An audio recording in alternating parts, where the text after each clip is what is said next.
बिस्मिल्लाहिर्रहमानिर्रहीम।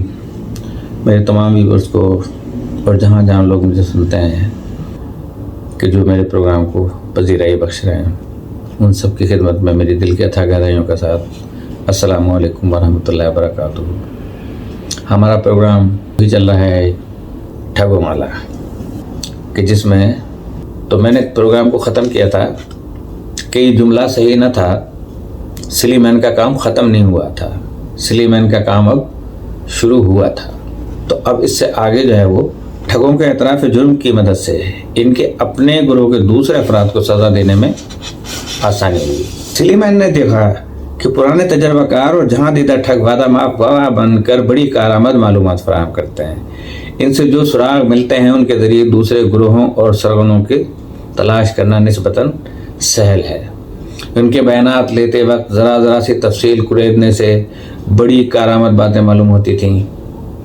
चुनाचे जबलपुर से शुरू होने वाला ये निज़ाम पूरे बरे सगीर में कामयाबी से चल निकला।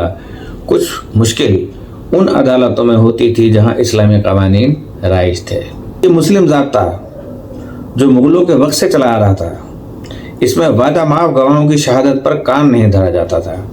सच तो यह है कि मुलजिमों के साथियों के इकबाली बयान की बुनियाद पर किसी को सज़ा देना तो रहा, एक तरफ गिरफ्तार करना भी खिलाफ कानून था।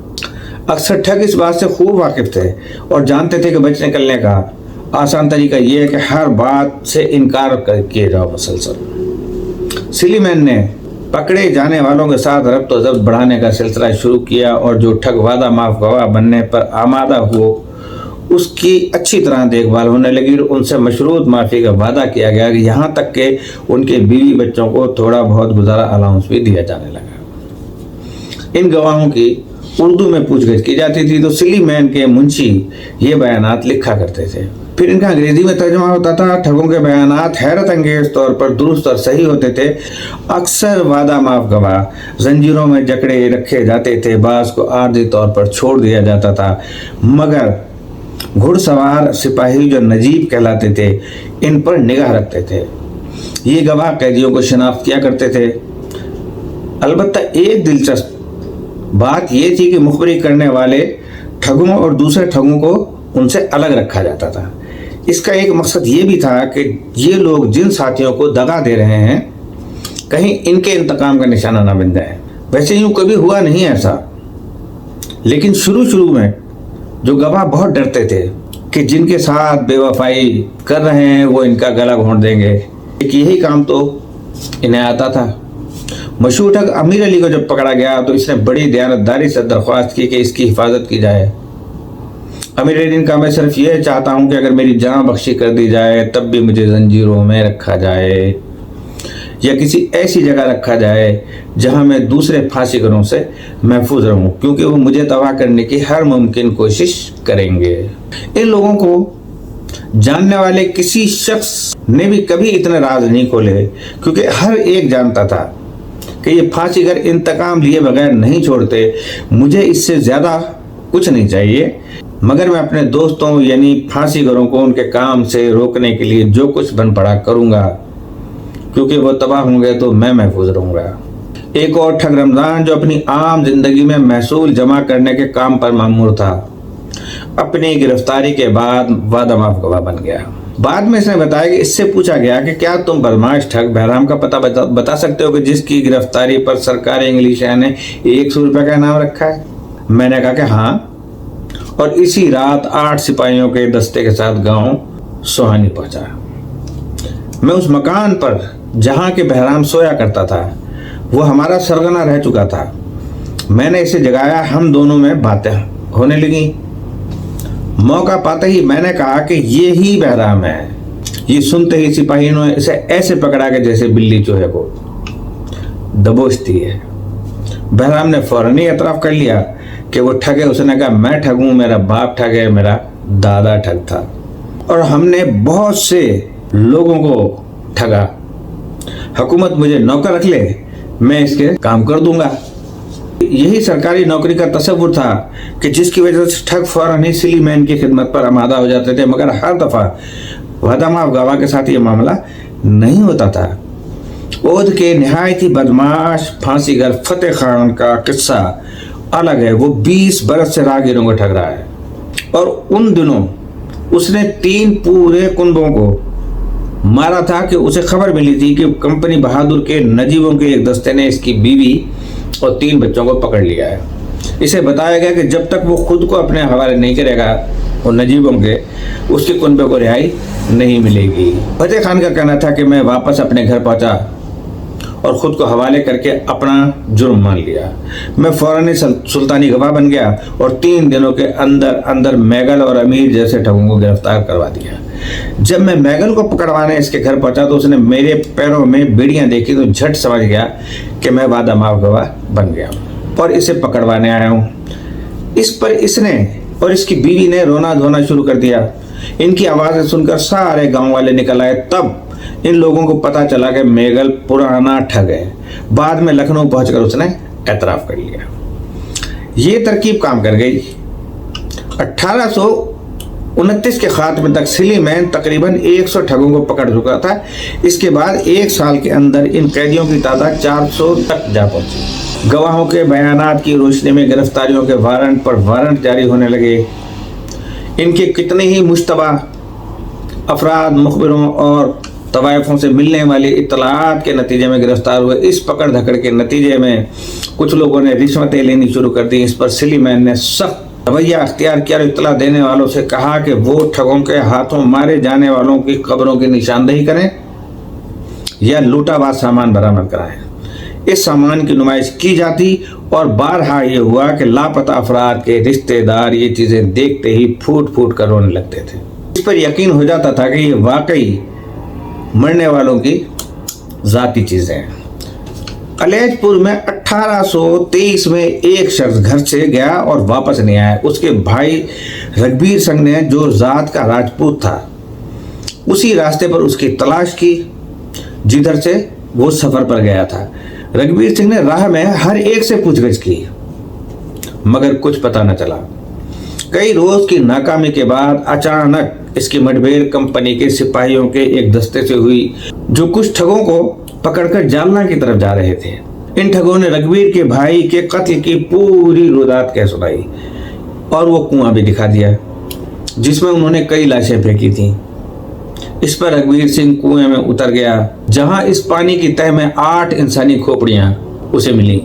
इसने सारी हड्डियां कुएं से निकाल के बाहर लेकर आ गया, लेकिन चूंकि भाई का कासा है सर, कासा कहते हैं प्याले को, उसमें दिमाग होता है, तो अब दिमाग तो खत्म हो चुका था, अब सिर्फ वो कासा बचा था प्याले की तरह। तो भाई के कासा सर को शनाख्त करना मुश्किल था। उसने सारी हड्डियां इकट्ठी करके मजहबी रसूम के मुताबिक जला दी। इस तरह सोपुर के कोतवाल का वाकया कि जो गयालपुर का मरहट्टा था, इसका 17 साल का बेटा अपनी दुल्हन को बयाने जा रहा था कि ठगों के हत्थे चढ़ गया। ठगों की चिकनी चपड़ी बातों में आकर उसने उसे तफसील से बता दिया कि वो सोने की मोहरें लेकर जा रहा है। बस फिर क्या था, वो और उसके सारे साथी मारे गए और गाड़ दिए गए जमीन में। मगर गीदड़ों ने मिट्टी खोद कर लाशें निकाल ली और कत्ल का पता चल गया। उस वारदात में शामिल एक ठग ने बताया कि हम वापस गए तो देखा कि नौजवान का चचा दहाड़े मार मार कर रो रहा है। इसके बाप ने बेटे के रंज में खाना पीना तर्क कर दिया है और वो जल्द ही मर गया। एक और मिसाल इंदौर के ताजिर हमीर चंद की है कि जिसके भाई और बहनोई विलायती कपड़े की खेप लेकर शहर जाते हुए लापता हो गए। काफ़ी अरसे तलाश के बाद उसे पता चला कि गोला नामी दर्रे के करीब 3 महीने पहले कुछ लाशें मिली हैं। एक लड़के ने वहाँ कुछ गीदड़ और गिद्ध देखे तो समझा कि कोई मुर्दा जानवर पड़ा होगा। जाकर देखा तो वहाँ 2 आदमियों की लाशें पड़ी हैं कि जिन्हें पत्थरों से ढांप रखा था और जिन्हें जानवर बाहर निकालकर खा गए। लड़का गांव वालों को बुला लाया, जिन्होंने लाशों के बचे खुचे टुकड़े दफन किए। हमीर चंद को खबर मिली तो वो भी दर्रे पर पहुंचा, जहां उसे एक जूता मिला जो उसके भाई का था।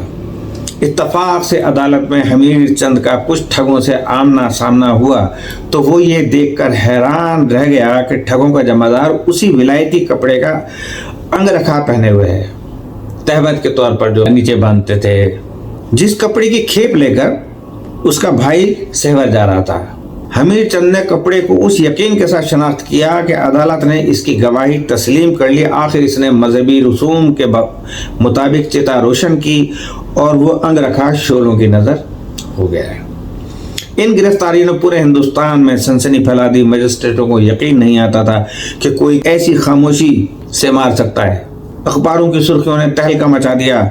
خاموش قتل کے نام سے کہانیاں ہر جانب گشت کرنے لگیں۔ جیسے جیسے نئے نئے وعدہ معاف گواہ آتے گئے، جرم کی نئی نئی داستانیں، کہانیاں گھر گھر دہرائی جانے لگیں۔ وسطی ہند کی تقلید میں دکن میں بھی ٹھگ پکڑے جانے لگے۔ رہائی کی لالچ میں وہ بھی سر عام اعتراف کرنے لگے اور دیکھتے ہی دیکھتے ملک کی جیلیں ٹھگوں سے بھرنے لگیں۔ ٹھگ دلیر ہو گئے۔ ان کو صفحہ ہستی سے مٹانے کی اب تک نہ تو کوئی بڑی کوشش کی گئی تھی، نہ کوئی خاص کامیابی ہوئی تھی۔ امان اللہ اور دوسرے وعدہ معاف گواہوں کی طرف سے فرنگیا جیسے ٹھگوں کو کچھ زیادہ پریشانی نہیں تھی، بلکہ سچ تو یہ ہے کہ وہ پہلے سے زیادہ طاقتور ہو گئے تھے۔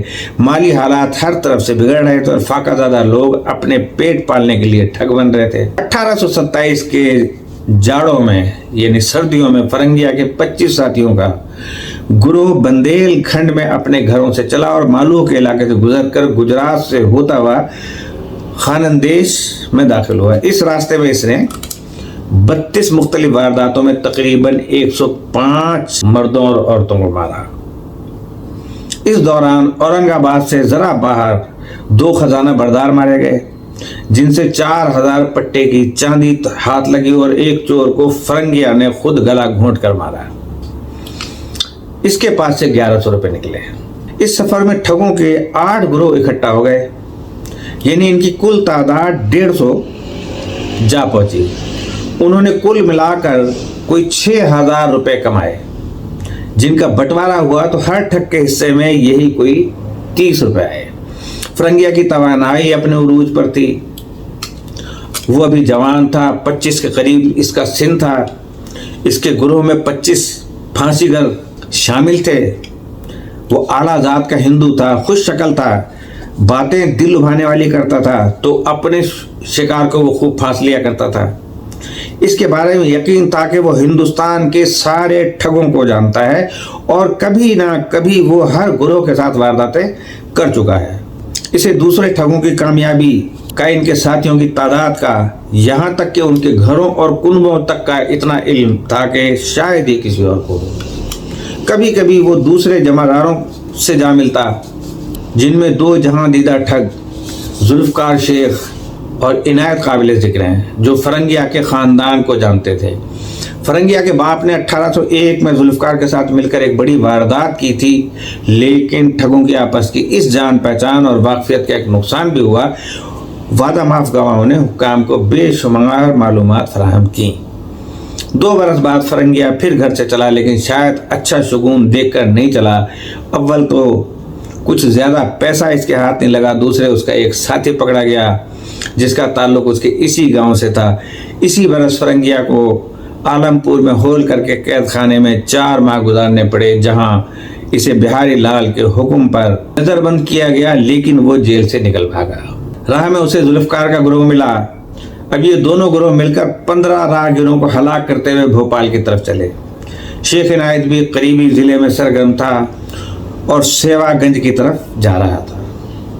ادھر وعدہ معاف گواہوں نے حکام کو 23 سرگنوں کی لسٹ فراہم کر دی اور وہ جن راستوں میں سے یہ لوگ سرگرم تھے ان کی نشاندہی بھی کر دی تھی۔ سلی مین نے ان راستوں پر چوکیاں بٹھا دی اور ایسے گواہ بھی بٹھا دیے جو ٹھگوں کو جانتے تھے۔ یہ تدبیر کارگر ثابت ہوئی۔ فرنگیا کو خبر ملی کہ چند میل دور شیخ یعقوب جمعدار اور اس کے ساتھی پکڑ لیے گئے ہیں۔ کچھ روز بعد فرنگیا کو ایک اور ٹھگ ملا جو واپس بندیل کھنڈ کی طرف بھاگ رہا تھا۔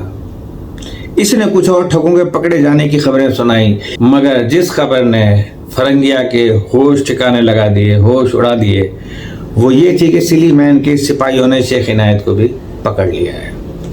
شیخ عنایت نے بعد میں بتایا کہ اس نے مرزا پول کو جبل پور سے ملانے والی سڑک پار ایک مسلمان سپاہی کو گھیرا اور اس کو مار کر اس کی وردی اور سرکاری چھڑی ہتھیا لی۔ اس کے بعد وہ ایک اور راہگیر کو مارنے چلے تھے कि उन्होंने खरगोश की चीख सुनी। ये नहायत ही बुरा शगुन था। चुनाचे उन्होंने राहगीर को छोड़ दिया और मुसलमान सिपाही का सामान लेकर उसकी वर्दी और छड़ी को आग में झोंक दिया। और आग अभी लगी हुई थी कि कंपनी के सिपाहियों का एक दस्ता आन पहुंचा, जिसके साथ 2 बादामाफ गवाह दौलत और धन सिंह भी थे। अब सिपाही तो आगे बढ़ गए, लेकिन दौलत और धन सिंह आग तापने के लिए वहीं ठहर गए। शेख इनायत इस खतरे को भांप गया। दोनों गवाहों ने अलावा में सिपाही का सामान, वर्दी और छड़ी जलते देख ली। वो समझ गए यहाँ दाल में कुछ काला है। उन्होंने आपस में कानाफूसी शुरू की तो ठगों ने आओ देखा न ताओ, जल्दी जल्दी अपना मालो असबाब बांधा और भागने को थे कि सिपाहियों का एक और दस्ता नजर आया। इन्हें देखकर दोनों गवाह दिलेर हो गए और उन्होंने शेख इनायत को पकड़ लिया। इस दौरान गुरोह के दूसरे लोग भागकर जंगल में रूपोश हो गए। मगर हाल ये था कि जिस वक्त ये लोग जान बचाकर भाग रहे थे, उस वक्त भी रास्ते में मिलने वाले मुसाफिरों को हलाक कर रहे थे। अलबत्ता फरंगिया और जुल्फकार मोहतात रहे। वो भागकर सीधे भोपाल जा पहुंचे और कुछ वक्फे के बाद ठगी शुरू कर दी दोबारा। मगर फिर अचानक बदशगुनियों ने उन्हें आन दबोचा। ये बदशगुनी और शगुन पर बहुत यकीन रखते थे। सबसे पहले तो जुल्फकार की घोड़ी के यहाँ बच्चा पैदा हो गया। तमाम हिंदू ठग बौखला गए, क्योंकि उनके नज़दीक बच्चे की पैदाइश में निजासत बहुत होती है और तहारत की तमाम रस्में अदा किए बगैर वो कोई वारदात करते नहीं थे। लिहाजा उन्होंने तो अपना माल व असबाब समेटा और अपने घरों को लौट गए। अब जो बाकी बचे वो सारे फरंगिया के आदमी थे। एक रोज वो आराम कर रहे थे कि अचानक वो बदशगुनी हुई जो ठगों के अकीदे में बदतरीन समझी जाती है।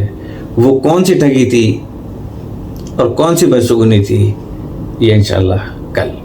इजाज़त चाहता हूँ इस दुआ के साथ, अल्लाह पाक आप सबकी जान मालो इज़्ज़त व आबरू की हिफाजत फरमाए। अस्सलाम वालेकुम व रहमतुल्लाहि व बरकातुहू।